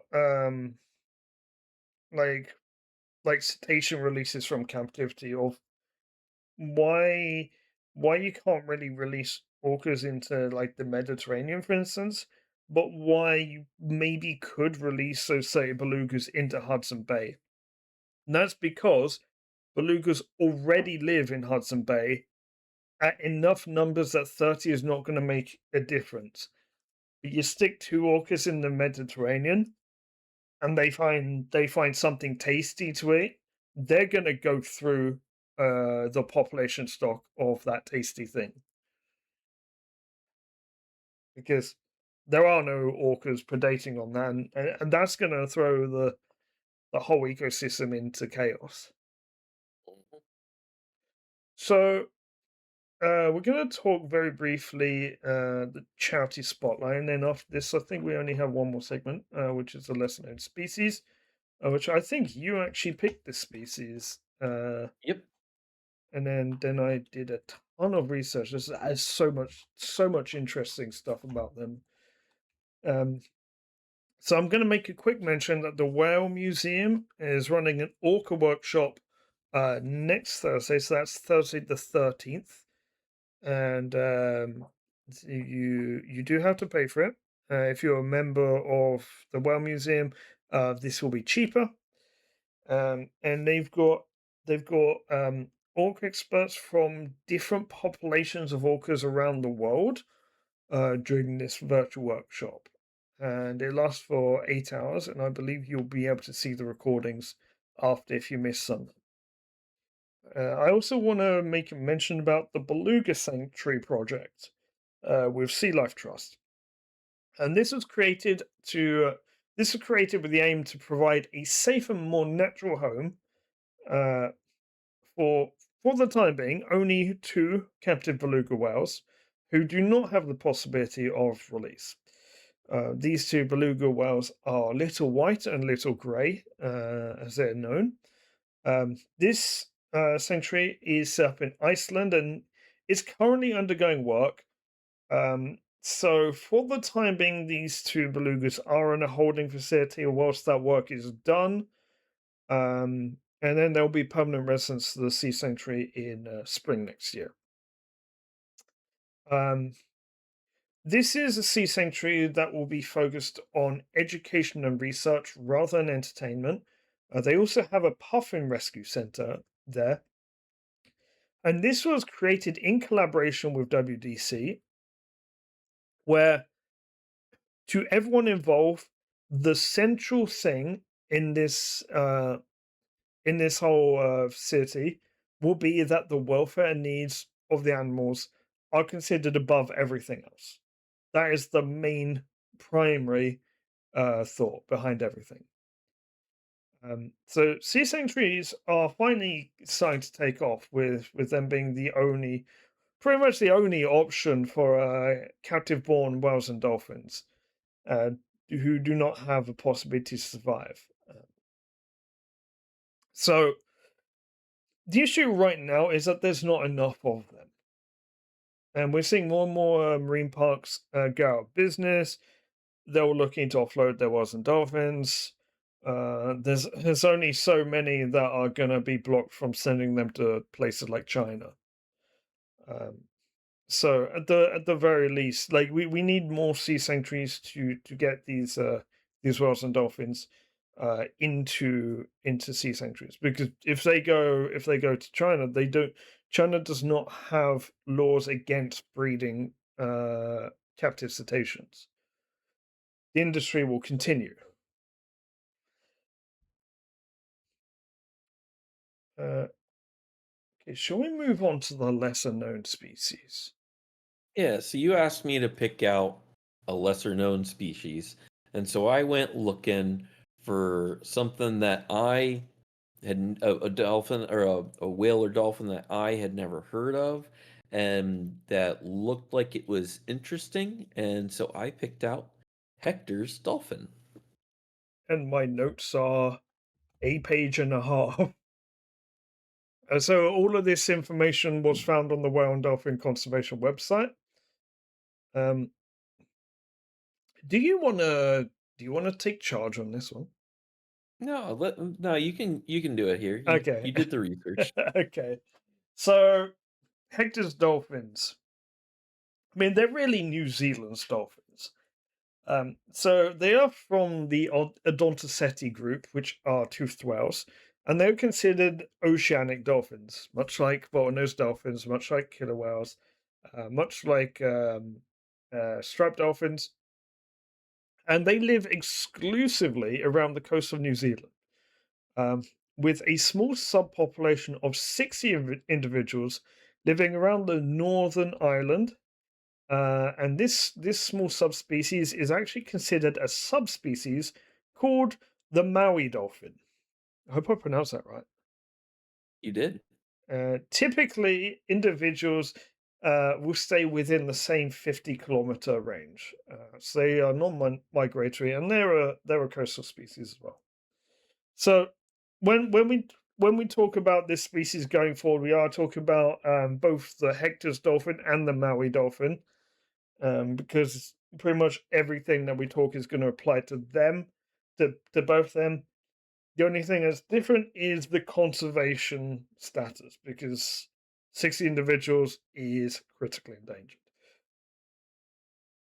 So prey-wise, they eat squid as well as schooling fish such as red cod and yellow-eyed mullet. Why do we think mullet are called mullets? Probably a French thing. Okay, I just thought like they had some weird hair thing. Oh, I don't know. I just know mullet is like a it's like it's a classic, like, Marseille dish, isn't it? Or is it Roman? I don't remember. Maybe it's Maybe. Roman. Yeah. So, to be able to identify these dolphins, they do not have a bottlenose. They're actually very small, around 1 meter 50, which in American terms is About 5 about foot. five About 5 foot. foot. Yeah. A short adult. So they also have white and grey markings on top, with extremities being black, such as parts of the face. And I think their dorsal fin is also, yeah, their dorsal fin is also black. And actually, their dorsal fin is in the shape of a Mickey Mouse here. Their coloration is highly contrasting. And yeah, the dorsal fin is the easiest way to identify them. They're called Mickey Mouse dolphins, affectionately. What's really fascinating about their markings, though, is that from the underside, they have underside white markings that are extremely similar to orcas, which I was shocked to see this. I'm like, damn, these could be mistaken for baby orcas. And then, so they live in groups of 2 to 20 individuals that will regularly mingle with other groups. This is one thing that I find really fascinating about this species, is that when this kind of mingling happens, and then they separate back into their two groups, a lot of the time the groups will not have the same groups as before. Uh, so you've got a group of three. You've got Dolphin one, Dolphin two, Dolphin three. Then you've got like a group of four, Dolphin five, Dolphin six, Dolphin seven. Um, they'll get together. When they split off, you might have your group of three being Dolphin one, Dolphin two, and Dolphin five. And then the other one will be Dolphin 3, Dolphin 4, Dolphin 6, Dolphin 7. So it's kind of interesting that. It's very easy for them to switch group, and they are very social.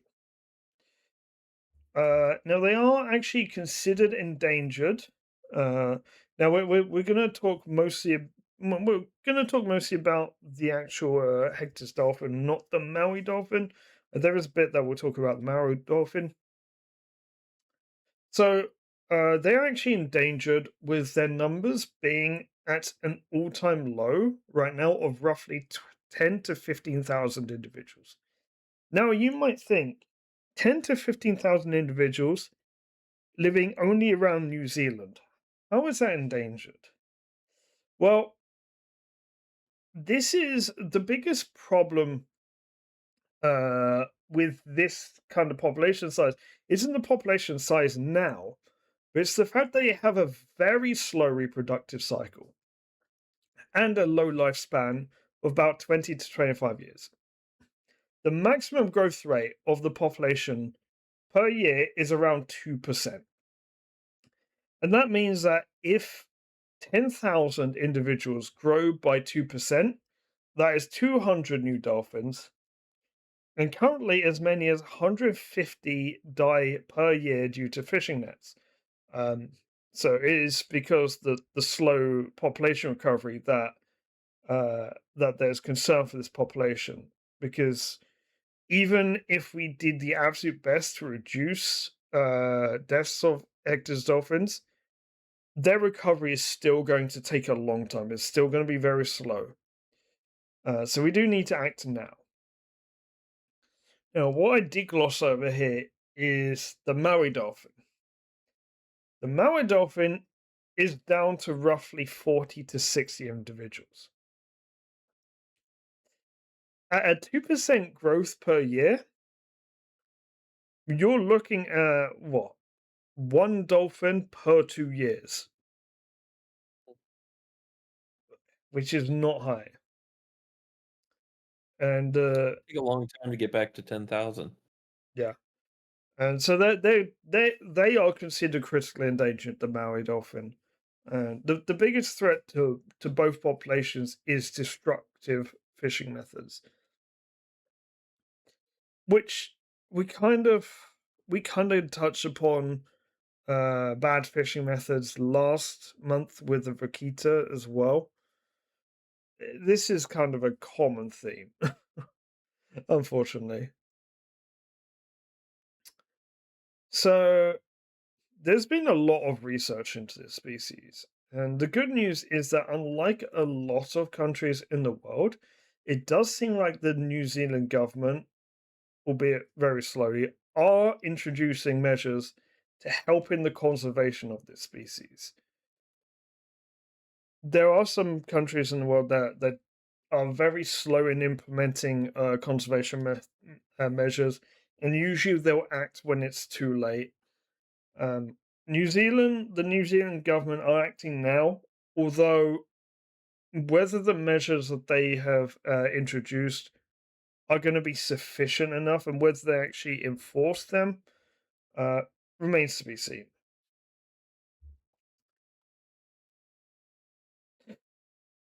Gio, do you have anything to add on Hector's dolphins? Anything No, you I don't found think really so. interested? Um, Not really. I mean, I think you covered that pretty well. Thank you. Okay, the reason why I ask is we've actually, I think that's it. I think we've reached the end for this month. I think we are there. I already have a lot of articles for next month. We're not even like a week into this month, uh, Oh, so that's we'll gonna just be have interesting. to trim it down to the best ones. Yeah, I mean, the other thing is that Orca Watch will probably start becoming shorter in the coming uh episodes, because August season does kind of slow down a little bit from December onwards, especially when it comes to the southern residents. The bigs probably not. There's probably going to be a lot of bigs news, only bigs news. But yeah. Uh, so yeah, thank you everyone for watching or listening. If you're listening, we are on YouTube. We are on Spotify. We also release occasional videos on YouTube that are not podcast related. Or we release segments and short clips and things like that. We'll soon have another kind of content once we get around to planning it. Oh, and I also have an idea for a series of short videos for December. Um, that I'll let Gio know after the podcast, but I'm not going to reveal them just now because I don't want to promise something I don't end up delivering on. So I am now going to very quickly see if I can find where the command is to end the podcast. Okay, I found it. I should probably have this written down. So yeah, thanks so much everyone for watching. Thank you to Geofits for joining. Yeah, we had a great Orcatober, and it We was a we good did start. we did so well in October. Yeah, and look forward to next month's episode. Bye. Oh wait, we got 10 seconds. We need to fill 10 seconds. 10 seconds. Bye. Okay, 3 seconds.